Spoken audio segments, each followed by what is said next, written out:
problème que l'on rencontre souvent lorsqu'on a une base de données comportant une colonne numéro d'ordre, c'est que lorsqu'on applique le filtre dans une colonne quelconque, comme le cas ici, je filtre la colonne F du plus petit au plus grand, l'ordre n'est plus respecté dans la colonne indiquée à cet effet. Alors, dans la vidéo d'aujourd'hui, nous allons voir comment créer une liste déroulante dynamique. On commence. Donc, je vais annuler ce que je viens de faire pour revenir à mon tableau initial. Ensuite, je vais effacer les numéros qui avaient été initialement enregistrés et je vais utiliser la fonction sous total.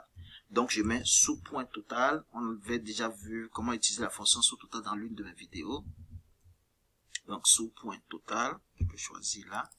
Et lorsqu'on ouvre la parenthèse, une liste de fonctions apparaît. La fonction que nous allons utiliser pour créer une colonne numéro d'ordre dynamique, c'est la fonction 3, nombre nbval, qui me permet de compter le nombre de valeurs que j'ai dans une cellule. Donc, je mets 3, point virgule.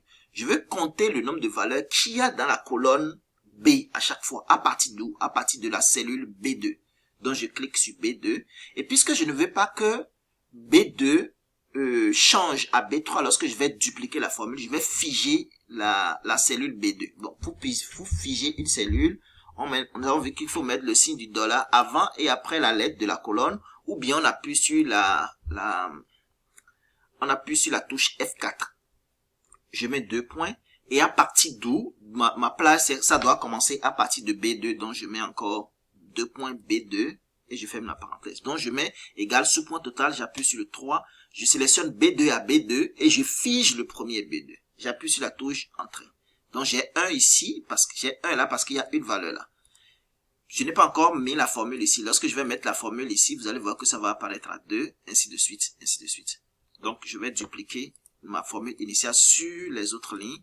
Donc pour dupliquer une formule, vous sélectionnez la cellule et lorsque la petite flèche noire apparaît, vous faites un double clic ou bien vous tirez juste votre formule.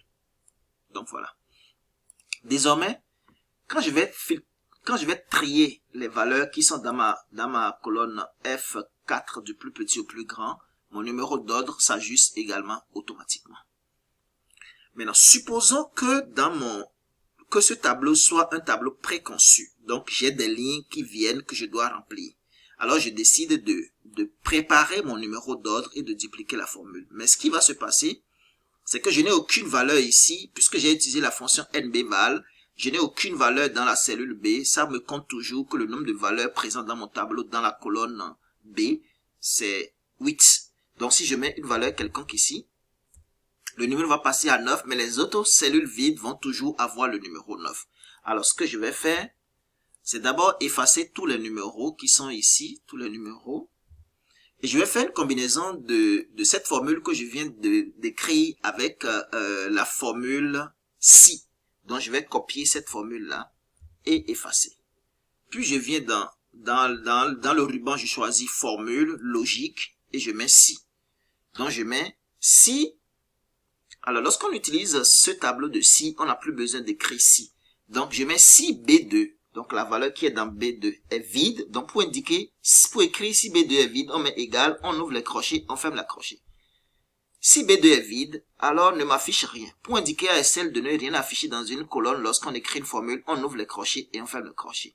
Sinon, s'il y a une valeur, alors affiche-moi la formule. Alors, je colle la formule dans cette case et je fais OK.